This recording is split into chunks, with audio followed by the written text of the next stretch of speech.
All right. Good morning. It is Mr. Matt Gouget, affectionately known as Matt the Mortgage Guy. I've got Nash Paradise, the Loan Wizard, with me.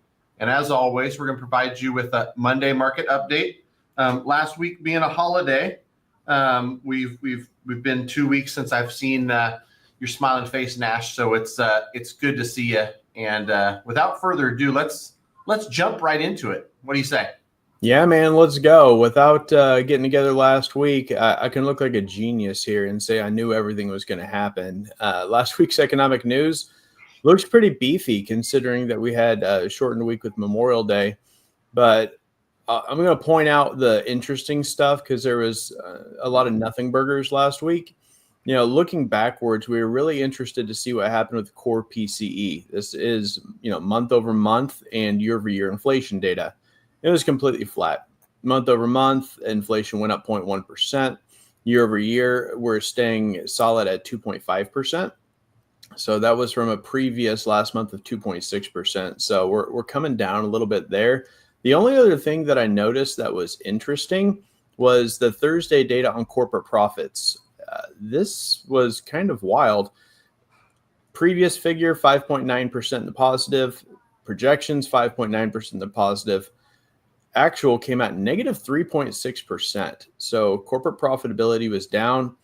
The core PCE prices was pretty flat. GDP final sales was pretty flat with expectations. So I'm just like, I don't know. The corporate profits was interesting.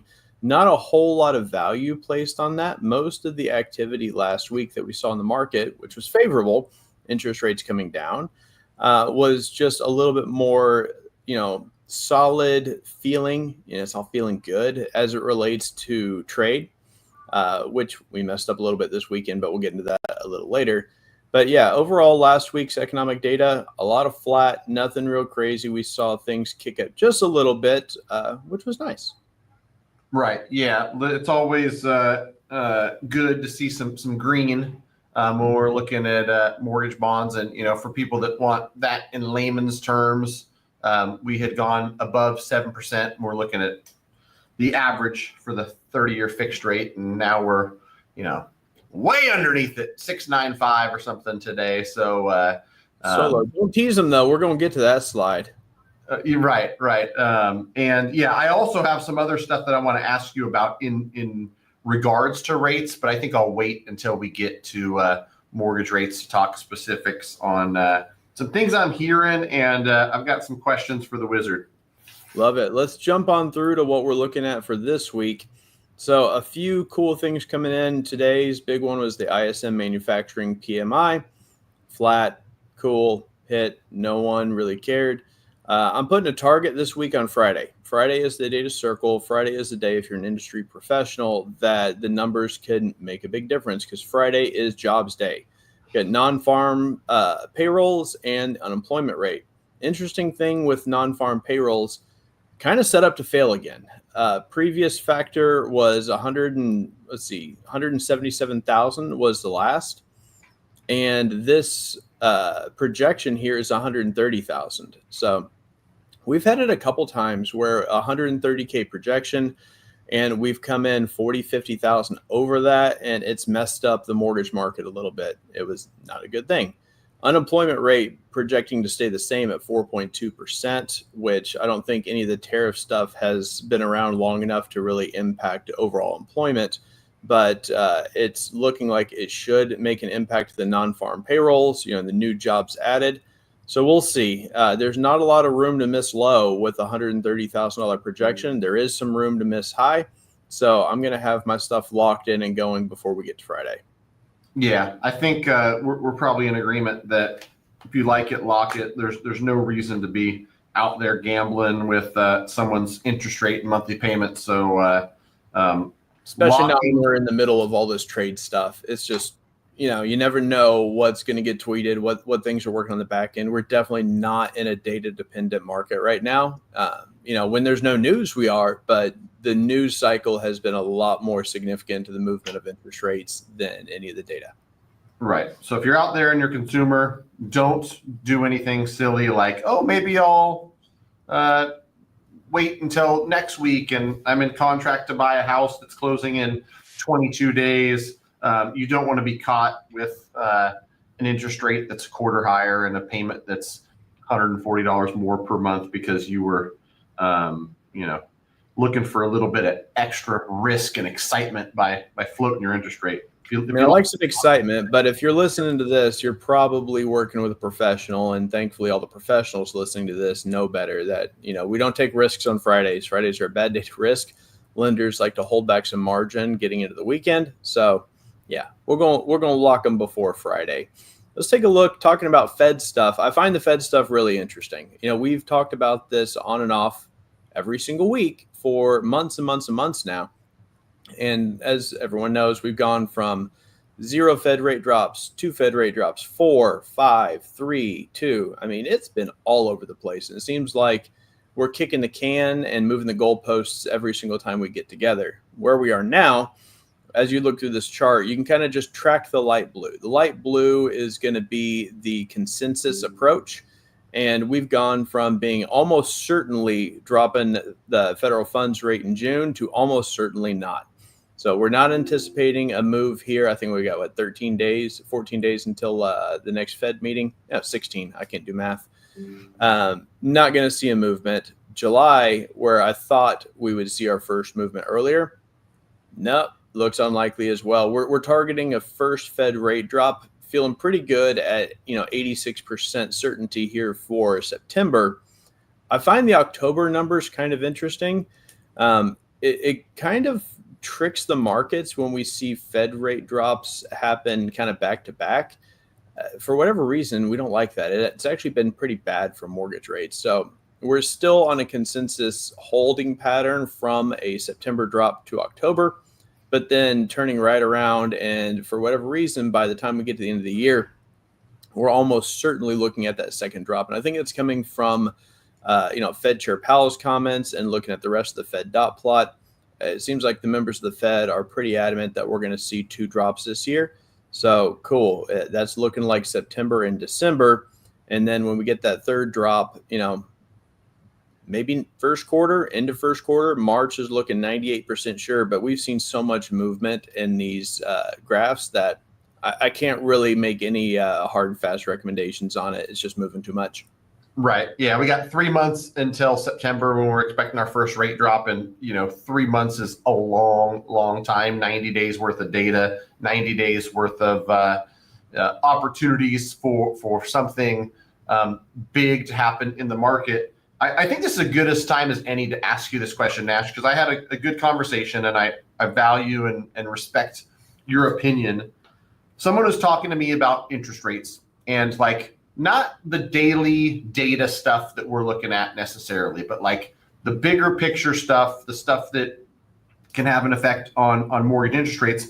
One of those things is Fannie and Freddie leaving conservatorship, no longer being backed by the government and this implicit guarantee. And we don't got to get too in depth with that, but a lot of people think if that happens, if they become private, even if there's people saying that there's still a government guarantee. Maybe it's a little less strong. That's more risky. That has upward pressure on interest rates. Do you think, I guess, one, if they leave conservatorship this year, does that throw a big wrench in things and interest rates can change directions on a dime? Really, the conversation I was having was like, if we're at 7, what's more likely if you're a betting man in the next 12 months, maybe 8 or 6? And part of me was like 8% sounds impossible, even though 6 is unlikely. It's more likely than 8%. What are your thoughts on kind of all of that? So I'll give you the goodest answer I can here, Matt Gucci. And it's a really good question. And I've seen a few people talking about this. Obviously, the idea of ending the conservatorship for Fannie and Freddie has been tossed around for a while, but it looks like it's getting some serious consideration right now. Honestly, I believe it's kind of a lower priority level for the federal government at the moment, but that doesn't mean it's not something that's going to be taking into account. If that happens, Fannie and Freddie are, essentially for-profit entities, and we're going to see a little bit more of the accurate weighted risk built in. I will say that the spread that we've been dealing with over the last couple of years between, the 10-year treasury bond yields and mortgage-backed securities has already become a little bit inflated. So it is pretty close to working in where the investor appetite is already. But I do think there's going to be some overreacting as soon as that happens. If we do end conservatorship, I think you can pretty much bet on interest rates to move up. But I'm talking like 0.125%, maybe 0.25%, not anything that's real severe, but really just money moving and playing into the market. If you've been watching Fannie Freddie stock this year, it's been going up significantly. There's been a lot of profit taking on these high interest rates, and overall loan performance has been really good. As people are forecasting for the future, looking at delinquency rates on mortgages, yeah, they're still awesome. But as you track back through auto rates, through credit cards, through consumer loans, we're seeing increasing delinquency all across the board. And those things are usually predicators for the overall housing market. So I think a lot of people are assuming a little bit more risk here in the future with interest rates, which would necessitate a little more risk-based pricing to be added in. And if that happens, yeah, I think rates are going to be going up a bit. Now, to answer your second part of your question, which I think is a good one as well, what do I think is more likely going forward, 8% or 6%? Even if we were to end conservatorship, I'm actually thinking 6% is more likely on the horizon. I feel like the yields on the 10-year treasury bond are so heavily impacted by the trade war stuff that's been going on, even over the weekend with, the price of steel and the way the European bonds reacted to that, as well as, China coming back and stating that, the U.S. isn't necessarily acting as we said we would. They're claiming that we're messing with aspects of that trade deal. I mean, it's a lot of political posturing that's going on right now. I think as we get further and further away from the tariff and the trade negotiations, we'll start to see the 10-year treasury yields drop. Mortgage rates will follow. Does that mean we're going to see 6%, by the end of the year? No, I really don't think we will. I think we always have some bounce back after some drops in the Fed funds rate. We haven't seen a Fed funds rate drop in a hot minute. So I think as we get to the latter part of this year and into first quarter, we're going to see these mortgage rates tick down well behind the Fed funds rate. And by, second quarter, third quarter of next year, that's where I think we'll see a little bit more balanced market where we will see, interest rates dropping to that 5.875, 5.99, or even just in the low 6s, which is going to move the needle a good bit on consumer confidence as well as affordability. Cool. Slowly but surely. Yeah, kicking the can. Higher for longer, maybe? No, I mean, just slow decline is what I'm projecting, and I think most experts are agreeing with that, and maybe that's wishful thinking, but the market doesn't support an 8% very well, which will then cause its own drop just due to the lack of movement on the mortgage bonds. Yeah, I agree. I'm sticking with it too. I was originally in the 6% camp. Some people had me second guessing, but I'm with you. And it'll be nice to end some of the stuff that's causing so much uncertainty for that huge spread between the 10-year treasury and the 30-year fixed rate mortgage, which historically is 1.8%, and it's close to 3% now. So we've got a lot of room there to shrink that difference. So cool, man. I appreciate your insight on that. And of course, everybody wants to see the next chart we have, which is mortgage interest rates and what's going on there. Yeah. What can you tell us about the current range of mortgage rates, since we're still on this topic? And we peaked below 7%, which is good news. It's going in the right direction, which I think helps consumer confidence. But what are you seeing out there? I mean, obviously, you look back into April and beyond, we still have a lot of movement. We still have a lot of flexibility here. I mean, we can support rates over 7%. We can support rates slightly under. And I think all of this rapid movement is never good for consumer confidence. But, last week was a good week. Take the wins. Take the wins anytime we can get them. After getting up into like the 7.12 range, now, like you said, overnight average interest rate, 30-year fix is 6.95 at the moment. Had a little bit of a bump up this morning, and we are actually trending in a not great direction today so far. Not from any data. There's just, an active sell-off. As I'm looking at my stuff, softer start, negative reprices increasing. Serious delinquency rates have decreased, but multifamily unit delinquency rates are the highest since 2011. Like, I got the ticker right in front of me. I'm seeing news articles come out, and then I'm seeing, bonds and mortgage-backed securities react. So do we pop back over 7% this week? Maybe. I feel like the changes and the differences are close enough. Like, if you're at 6.8 or 7.1, it's not really changing whether or not you make a decision to buy right now. It shouldn't. I do think the nice thing about being in the upper sixes is when I'm talking to my clients, I feel like that projection that we have, high fives, low sixes, even some, government loans down in the mid fives, it's coming. I'm going to be right one way or another. Like right now, I'm saying second, third quarter of next year. Okay, cool. Like the nice thing about interest rates, you do this long enough, you're always going to be right eventually. And with that being said, looking at the way that mortgages are being built right now, it makes a lot more sense to take that higher interest rate right now if you can stomach it, if you can afford it, if the numbers make sense, because you want to leave that window available for that future refinance. This is sometimes a 3-part decision, looking at the overall strategy for the next 5 to 7 years. And, buy downs, I'm seeing a lot of realtors on social media advertising a seller paid buy down, buy down your interest rate 0.25%, 0.5%, buy down to 6.5%. And I've had to advise people like, no, let's not do that. Why buy down to a 6.5 when you're limiting yourself on your future refi? Now you really want to get 5.5, 5.6 out of it, depending on the loan amount.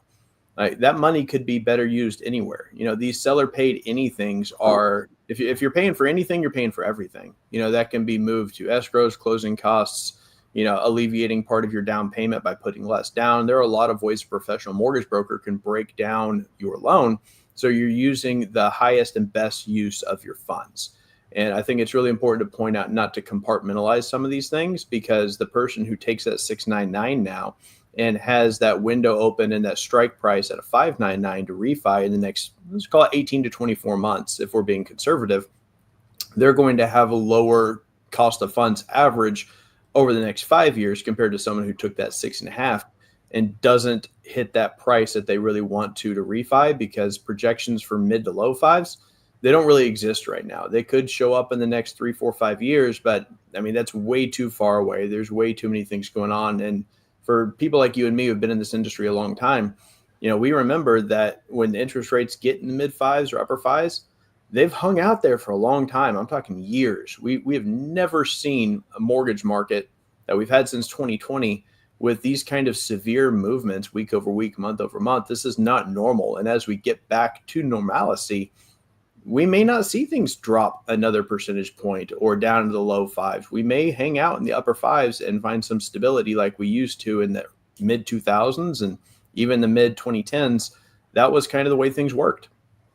Yeah, I couldn't agree with more with you. As you were talking about the scenario, like I wanted to jump through the screen because I had a client, the exact scenario you're talking about, where we're looking at it and we're in a position where the seller wants to give the buyer credit because there's stuff that's been uncovered in inspection stuff. So they're going to negotiate a credit. As I'm talking to the buyer, we're looking at it, an $800,000 loan to go from 699 to 6.5 is 2 full points. We're talking $16,000.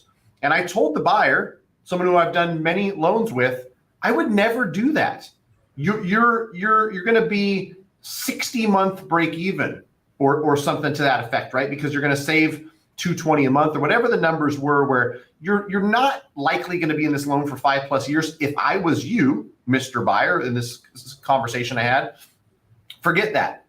Get enough credit to cover all your closing costs, but take a 6.99 interest rate. And what they ended up doing is they negotiated seller credit to cover closing costs and then a reduction of the price, because they know they're not going to be in this loan long enough where a $16,000 spend to go to 6.5% makes sense. This is the kind of stuff too, Nash, that when I hear you say it, I realize like this is why people who use a high level mortgage advisor win.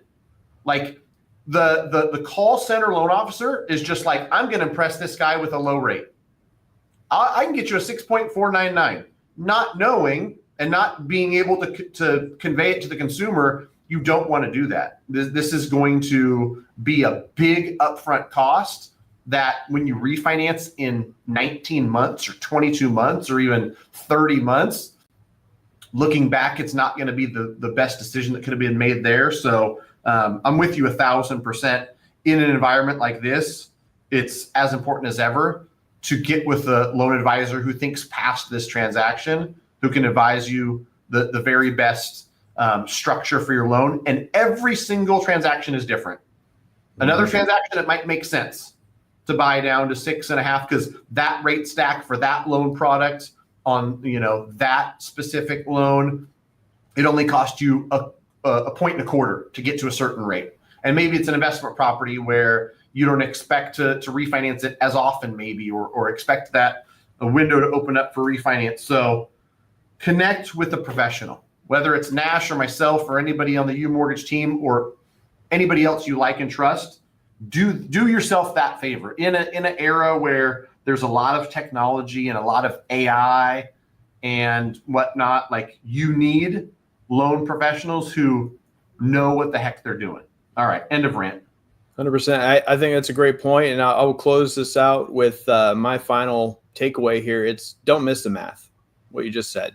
It's very tempting to ignore the math and go with the feeling. People buy on emotion. People sell with emotion. Like that, we train people. Salespeople know this.